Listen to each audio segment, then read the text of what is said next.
Sir जैसे ही पवन सिंह के manager इस फोटोज को वायरल करता है ना, सोशल मीडिया पे अपलोड करता है ना, तो हर किसी के दिमाग में बस यही बात चलता है कि भाई आखिर ये मुकेश अंबानी जी के जो लड़का का शादी हो रहा है उसमें कौन कौन व्यक्ति आखिर जाने वाला है, कौन कौन से भोजपुरी के सुपरस्टार मुकेश अंबानी जी के बेटे के शादी में जाने वाले हैं।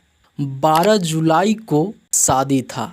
इसमें पवन सिंह ये फोटोज वायरल करते हैं और पवन सिंह वहां पहुंच जाते हैं। लेकिन सर भोजपुरी को चाहने वाले, भोजपुरी को देखने वाले, उन सबके दिमाग में ये बात घूमता रहता है कि भाई आखिर और कौन कौन सुपरस्टार जाएगा।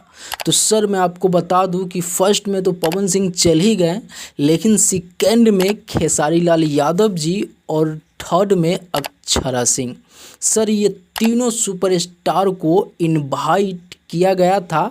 हालांकि पवन सिंह चले गए हैं, लेकिन ये दोनों सुपरस्टार, ऐसा बताया जा रहा है कि ये दोनों जो अक्षरा सिंह हैं और खेसारी लाल यादव जी है, ये दोनों पहुंचेंगे 14 तारीख को। 12 जुलाई को शादी था तो पवन सिंह पहुंच गए, लेकिन ये लोग रिसेप्शन में पहुंचेंगे और इनका रिसेप्शन लगभग महीनों से 2 महीना तक बीत जाएगा, लेकिन रिसेप्शन इनका ख़त्म नहीं होगा, अभी तो स्टार्ट ही हुआ है। यानी कि बहुत बड़े बड़े सितारा, चाहे वो भोजपुरी का हो, चाहे वो हिंदी का हो, चाहे कोई मतलब नेता हो, यानी कि हर लोगों को इनके शादी में इनवाइट किया गया है। और भैया कहीं ना कहीं अगर जियो का रिचार्ज बढ़ा है ना सर, तो ये शादी बहुत बड़ा कारण है। लेकिन बात करें भोजपुरी के सुपरस्टार में, तो भोजपुरी के सुपरस्टार सिर्फ पवन सिंह अभी पहुंच पाए हैं। अक्षरा सिंह और खेसारी लाल यादव जी दोनों एक साथ ही जा सकते हैं, ऐसा अनुमान लगाया जा रहा है। बाकी मनोज तिवारी, रितेश पांडे,